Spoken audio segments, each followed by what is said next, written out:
નમસ્કાર દર્શક મિત્રો, @ગુજરાતમાં આપનું સ્વાગત છે। આણંદ જિલ્લાના સહકાર ક્ષેત્રમાં સૌથી પ્રતિષ્ઠિત ગણાતી અમૂલ ડેરીની ચૂંટણી હવે દિન પ્રતિદિન વધુ જ રસપ્રદ બની રહી છે।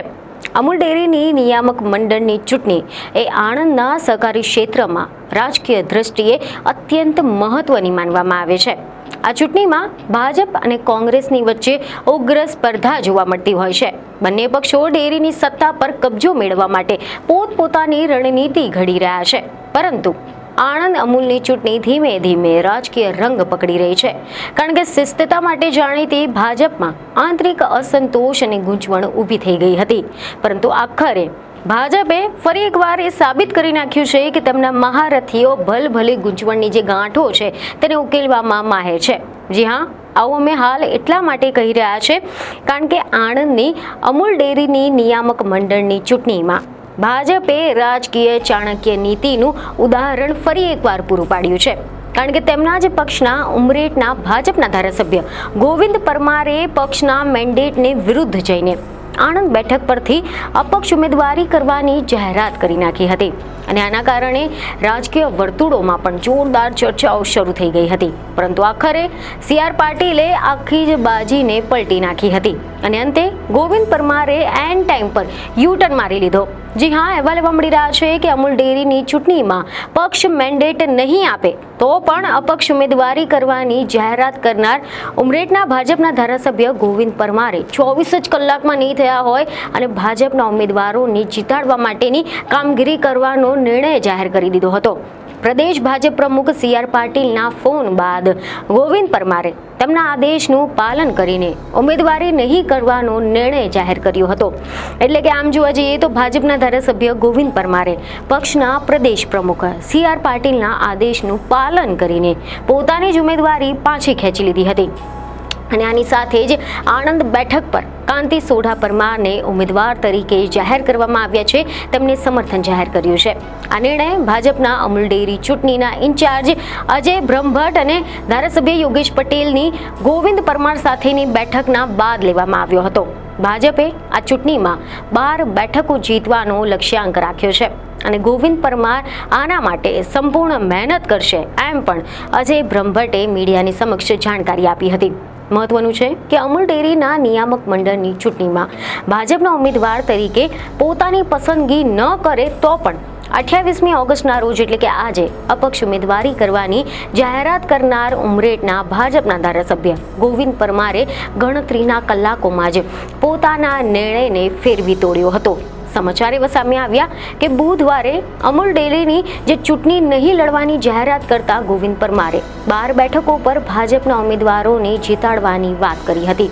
જો કે ગણતરીના કલાકોમાં જ ગોવિંદ પરમારના આ બદલાયેલા સૂરની પાછળ પક્ષની કોઈ પ્રેશર ટેકનિક કારણભૂત હશે કે પછી તેમના વ્યક્તિગત કોઈ હિતની વાત હશે, તેને લઈને પણ ભારે ચર્ચાઓ શરૂ થઈ ગઈ છે। પરંતુ આખરે વાત જે પણ હોય, આ વખતે ભાજપે આણંદ બેઠક પરથી ગોવિંદ પરમારને ઉમેદવાર બનાવવાની ચર્ચાઓ ચાલી રહી હતી, પરંતુ પક્ષના ઉચ્ચ નેતૃત્વના આદેશના બાદ તેમને પોતાની ઉમેદવારી પાછી ખેંચી લીધી હતી। ભાજપના પ્રદેશ પ્રમુખ CR પાટીલે આ નિર્ણયમાં મહત્વની ભૂમિકા ભજવી હોવાની પણ ચર્ચાઓ શરૂ થઈ ગઈ છે। વળી પાછું આમ પણ કરીને ગોવિંદ પરમારે ભાજપમાં શિસ્તતાનું પાલન કરનારા નેતા તરીકે જાણીતા બની ગયા છે। મહત્વની વાત તો એ છે કે ધારાસભ્ય ગોવિંદ પરમાર વર્ષ 2020ની ચૂંટણીમાં પણ આણંદ બેઠક પરથી મેદાને ઉતર્યા હતા, પરંતુ ફક્ત 2 જ મતથી પરાજય પામ્યા હતા। ત્યારે આ વર્ષે પણ તેઓ ડેરીમાં હાલ ભ્રષ્ટાચાર થઈ રહ્યો હોવાનો દાવો કરીને ખેડૂતોના હિતમાં તે ભ્રષ્ટાચારને દૂર કરવા માટે ચૂંટણી લડી રહ્યા છે તેવી જાહેરાત કરી હતી। આની સાથે જ તેમણે 28મી ઓગસ્ટે ઉમેદવારી પત્ર ભરવાની પણ જાહેરાત કરી હતી, જે દરમિયાન આ અંગે વધુ વાત કરતા MLA ગોવિંદ પરમારે મીડિયા સમક્ષ ભારપૂર્વક એવી જાણકારી આપી હતી કે આ ચૂંટણી ભાજપ કે પછી કોંગ્રેસની નથી, આ સહકારની ચૂંટણી છે, અને સહકારની સંસ્થાઓ પક્ષપાતથી પરે છે। હું 15 વર્ષથી ભાજપમાં છું અને પક્ષ પ્રતિ આસ્તિક રહું છું, પરંતુ જો પક્ષના અંદરના કેટલાક લોકો ગેરરીતિ કરે છે તો હું ખેડૂતોના હિતમાં અવાજ ઉઠાવવો જ પડશે। આના ઉપરાંત જ ગોવિંદ પરમારે આગળ એમ પણ જણાવ્યું હતું કે તેઓ તાજેતરમાં જ ભાજપ પ્રદેશ પ્રમુખ CR પાટીલને મળ્યા હતા। ત્યારે પાટીલે તેમને પક્ષના ઉમેદવારને જીતાડવાનું કહ્યું હતું. તેમ છતાં પણ આણંદ બેઠક પર ભાજપે હજુ સુધી કોઈ સ્પષ્ટ ઉમેદવાર જાહેર ન કર્યો હતો, જેથી કારણે તેઓએ પોતાની સ્વતંત્ર ઉમેદવારી જાહેર કરી હતી. અને આની સાથે જ ધારાસભ્ય ગોવિંદ પરમારે હાલના ડિરેક્ટર પર પણ ગંભીર આક્ષેપ લગાવ્યા હતા.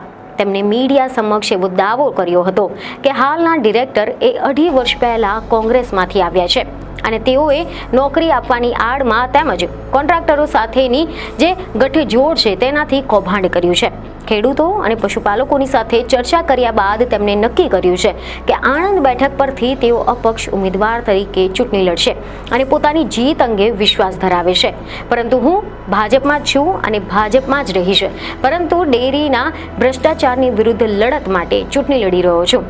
ખેડૂતો અને સભ્યોના સાથ સહકારથી મારી જીત નિશ્ચિત છે.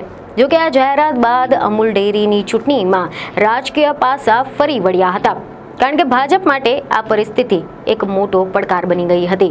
કારણ કે શિસ્તબદ્ધ માનવામાં આવતા ધારાસભ્યોનો જો બળવો કરવામાં આવે તો આ રીતે સંગઠનની એકતા પર ફરી એકવાર સવાલો ઉઠી રહ્યા છે. પરંતુ આખરે ભાજપ દ્વારા એવી રણનીતિ અપનાવવામાં આવી કે અંતે પાર્ટીનું જ ધાર્યું થયું.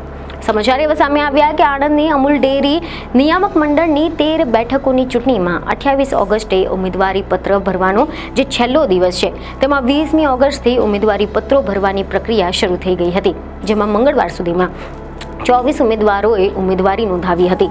અને આ દરમિયાન અમૂલ ડેરીના ચૂંટણીમાં ઉમરેઠના ભાજપના ધારાસભ્ય ગોવિંદ પરમારે મંગળવારે મીડિયા સમક્ષ એવી જાણકારી આપી હતી કે જો ભાજપ મેન્ડેટ નહીં આપે તો પણ તેઓ અપક્ષ ઉમેદવારી નોંધાવશે. પરંતુ આ નિવેદન આપ્યાના 24 કલાકમાં જ ગોવિંદ પરમારે પોતાની ઉમેદવારી પાછી ખેંચી લીધી હતી. તો આ અંગે ભાજપના અમૂલ ડેરીના ચૂંટણીના ઇન્ચાર્જ અજય બ્રહ્મભટ્ટે મીડિયા સમક્ષ કેટલીક જાણકારી આપી, જેમાં તમને એમ જણાવ્યું કે અમૂલ ડેરીની ચૂંટણીમાં MP, MLA કે પછી જિલ્લા પ્રમુખની ચૂંટણી લડી શકે નહીં તે વાત ગોવિંદ પરમાર સુધી પહોંચાડવામાં અમે અસફળ રહ્યા હતા. તેમને તેમની જાણ ન હતી, એટલા માટે તેઓ ઉમેદવારી કરવા માટે તૈયાર થઈ ગયા હતા. જો કે પક્ષની વાત તેમના સુધી પહોંચાડતા હવે તેઓ ઉમેદવારી નથી કરવાના અને ભાજપના ઉમેદવારોને જીતાડવા માટે તેઓ કામગીરી કરવાના છે. તેમણે ડેરીમાં ભ્રષ્ટાચારની જે વાત કરી હતી તે 2.5 વર્ષ પહેલાની હતી અને હાલની ટર્મ નથી. ગોવિંદભાઈ પરમાર સાથે પક્ષના મેસેજનું સંકલન કરવામાં થોડો વિલંબ થયો હતો, પરંતુ તેમની સાથે યોગેશ પટેલ અને હું મળ્યા હતા. ગોવિંદભાઈએ પક્ષના હિતમાં ઉમેદવારી પાછી ખેંચી અને હવે 12 બેઠકો પર ભાજપને જીતાડવા માટે સંપૂર્ણ મહેનત કરવાના છે. તમને જણાવી દઈએ કે આણંદ બેઠક પર કાંતિ સોઢા પરમારને ઉમેદવાર તરીકે જાહેર કરવામાં આવ્યા છે, જેની પસંદગી પક્ષની આંતરિક રણનીતિનો ભાગ માનવામાં આવે છે. તો બીજી તરફ પોતાની જ પાર્ટીમાં વિરુદ્ધમાં જઈને અપક્ષ ઉમેદવારી નોંધાવવાની વાત કરતા ગોવિંદભાઈના જે રીતે રાતોરાત સૂર બદલાયા છે, એટલે સમજી શકાય કે કદાચ તેમને અચાનક પાર્ટીના શિસ્ત અને નીતિઓની જાણકારી થઈ ગઈ હશે. અને આ જ કારણ છે કે ધારાસભ્ય ગોવિંદ પરમારે યુટર્ન માર્યો. તેમણે અગાઉ એવું નિવેદન આપ્યું હતું કે અમૂલ ડેરીની ચૂંટણીમાં આણંદ અને ઉમરેઠ મત વિભાગના જે મતદારો છે તેમજ કાર્યકરો છે તેમને મને જીતાડવાની બાંયધરી આપી છે. મારા સમાજ અને અન્ય સમાજના કામ કર્યા હોય તો તમામ સમાજના જોડે લઈને ચૂંટણી લડવાનો નિર્ણય કર્યો હતો. જોકે ભાજપના પ્રદેશ પ્રમુખ CR પાટીલે મને એમ કહ્યું કે પાર્ટીની શિસ્તમાં રહીને કામ કરવાનું છે, જેથી હવે હું અમૂલ ડેરીની ચૂંટણી નથી લડવાનો, તેમજ આ ચૂંટણીમાં 12 બેઠકો પર ભાજપના ઉમેદવારોને જીતાડવાનો પ્રયાસ કરીશ. હવે તમને એવું જણાવી દઈએ કે અમૂલ ચૂંટણીનું રાજકીય મહત્વ ઘણું કેમ માનવામાં આવે છે, કારણ કે એવા અહેવાલ સામે આવ્યા છે કે અમૂલ ડેરી શ્વેત ક્રાંતિનું પ્રતીક છે અને તેની નિયામક મંડળની ચૂંટણી એ ગુજરાતના સહકારી ક્ષેત્રમાં સત્તાનું કેન્દ્ર ગણાય છે. 2020ની ચૂંટણીમાં ભાજપે 7 અને કોંગ્રેસે 5 બેઠકો જીતી હતી, પરંતુ હાઈકોર્ટે નિમણૂક રદ કરાતા ફરી એકવાર ચૂંટણીની સ્થિતિ ઊભી થઈ ગઈ હતી અને આ વખતે ભાજપે સમાધાનની ફોર્મ્યુલા અપનાવીને 7 બેઠકો પોતાની અને 5 બેઠકો કોંગ્રેસને આપવાની વ્યૂહરચના ઘડી હોવાની પણ ચર્ચાઓ શરૂ થઈ ગઈ છે, જેમાં હવે ભાજપને ચેરમેન અને કોંગ્રેસને વાઇસ ચેરમેન પદ મળે તેવી પણ શક્યતા જોવાઈ રહી છે. જોકે આ ચૂંટણીમાં ખેડા અને મહીસાગર જિલ્લાના સહકારી નેતાઓની ભૂમિકા પણ નિર્ણાયક રહેવાની છે. ખાસ કરીને 16 વર્ષ સુધી અમૂલના ચેરમેન રહેલા રામસિંહ પરમારના સમર્થકો ભાજપની પેનલને પડકારવાના મૂડમાં હોય તેવું જાણવા મળી રહ્યું છે, જે ભાજપ માટે પડકારરૂપ બની શકે છે. જો કે ગોવિંદ પરમારની ઉમેદવારી પાછી ખેંચાવી એ ભાજપે આંતરિક વિવાદ ટાળવાનો પ્રયાસ કર્યો હોવાનું માનવામાં આવી રહ્યું છે. તો આ અંગે તમારું શું કહેવું છે તે અમને કોમેન્ટમાં જરૂરથી જણાવો. બીજું એક ખબરો સાથે ફરી મળીશું. ધન્યવાદ.